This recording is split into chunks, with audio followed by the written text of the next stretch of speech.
savez, tout passera, mais la parole de Dieu ne passera jamais. Nous sommes réunis parce qu'il y a une circonstance qui a été déjà instituée par Dieu.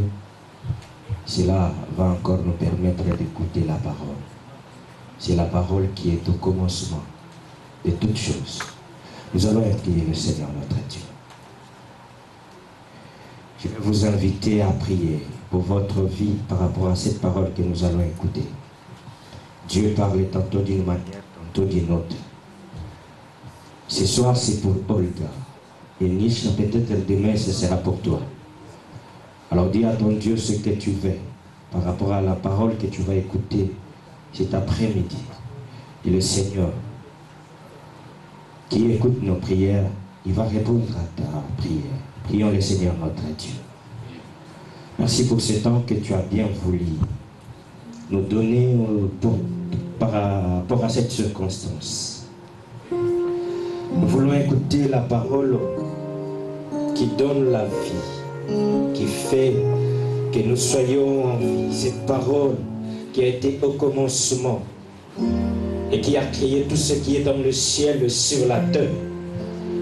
Cette parole qui donne la vie à toute personne. Cette parole qui est Jésus. Parle pour que nous puissions avoir l'intelligence et la connaissance et la sagesse. Et en ton nom, nous nous remettons, Dieu, nous remettons aussi l'homme que tu vas utiliser cet après-midi pour nous communiquer ta pensée. Que celui-ci soit utilisé, soit un canal pour nous amener auprès de toi, comprendre tes conseils et marcher selon tes voies. Au nom de Jésus. Amen. Lorsque l'homme de Dieu s'avance, le pasteur Lamunga, on acclame très très fort le Seigneur.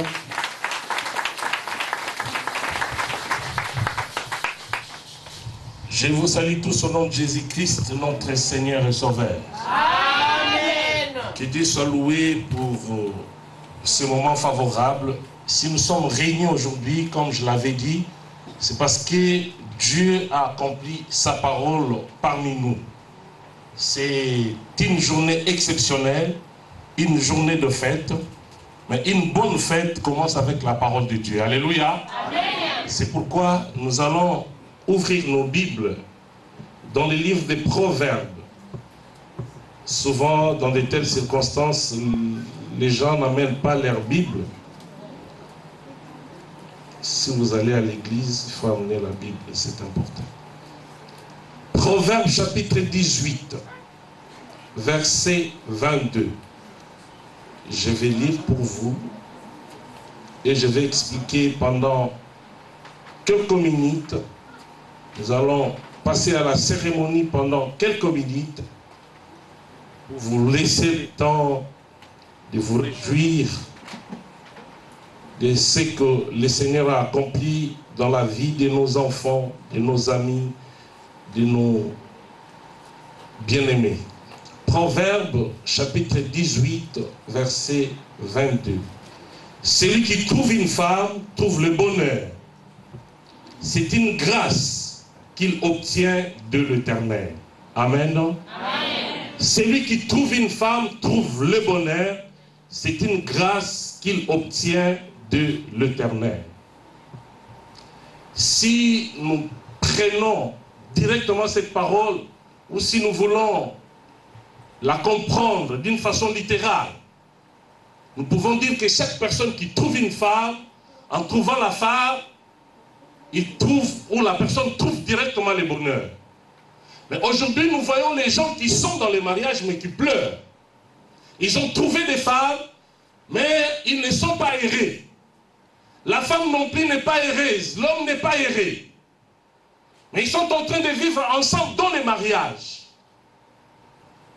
Pour trouver le bonheur, il faut trouver une femme, bien sûr, mais pas n'importe quelle femme. Il y a des femmes qui apportent le bonheur, mais il y a aussi des femmes qui apportent le malheur. Beaucoup aujourd'hui disent, j'ai cherché le mariage, mais Dieu m'a envoyé, ou Dieu m'a donné un monstre. Dieu ne donne jamais de monstres. Dieu ne donne jamais de mauvaises choses à ses enfants. Si réellement vous avez prié pour votre mariage, pour que le Seigneur puisse vous orienter, vous ne trouverez jamais un monstre. Vous trouverez le bonheur. Et la femme aussi trouvera le bonheur.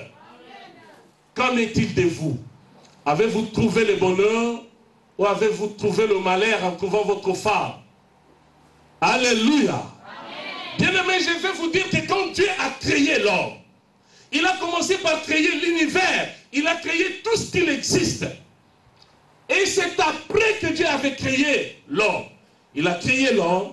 Il a responsabilisé l'homme. Il lui a dit, tu vas gérer tout ce que j'ai créé. L'homme était dans la joie.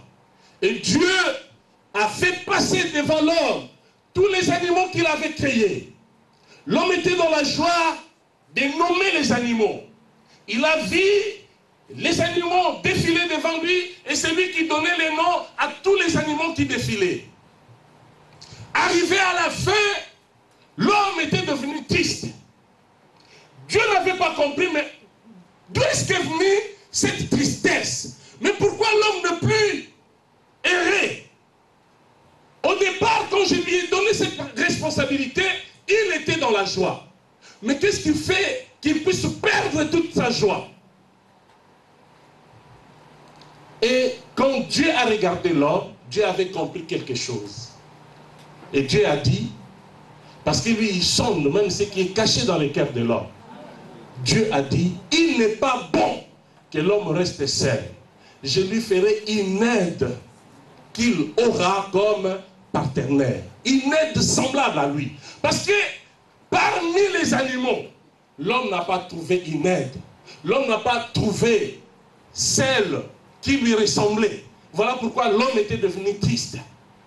Bien-aimé, en créant la femme, Dieu a créé la femme pour faire le bonheur de l'homme. Alléluia. Amen. Dieu a créé la femme pour faire le bonheur de l'homme.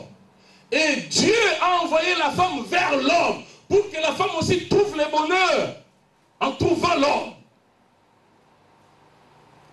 Il y a des choses que Dieu a créées dans ce monde.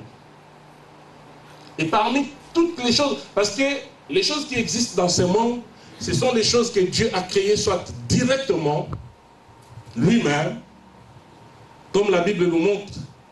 Il a dit que la lumière soit et la lumière fit. Ce sont des choses que Dieu a créées directement lui-même. Mais il y a aussi des choses que Dieu a créées indirectement par l'homme. Les avions, les trains, tout ce que vous pouvez connaître.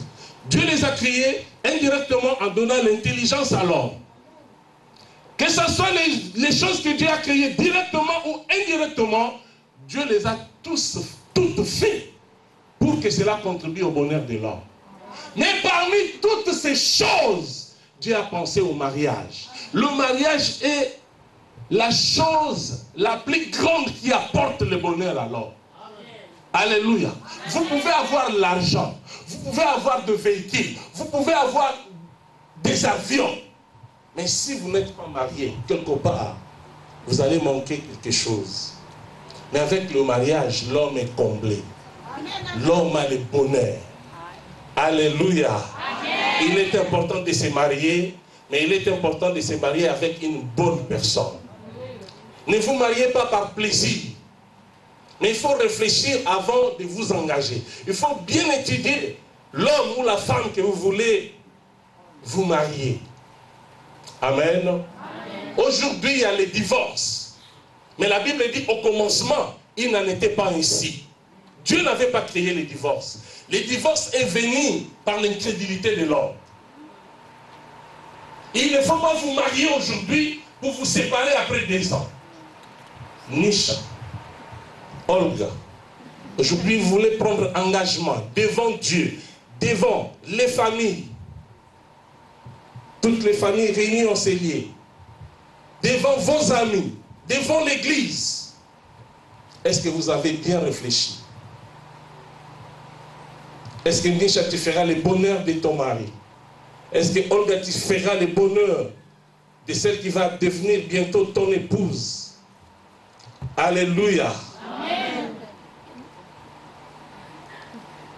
Dieu a dit, il n'est pas bon que l'homme reste seul.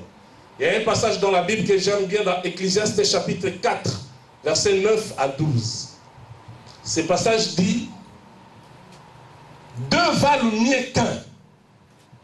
Deux personnes valent mieux qu'une seule personne.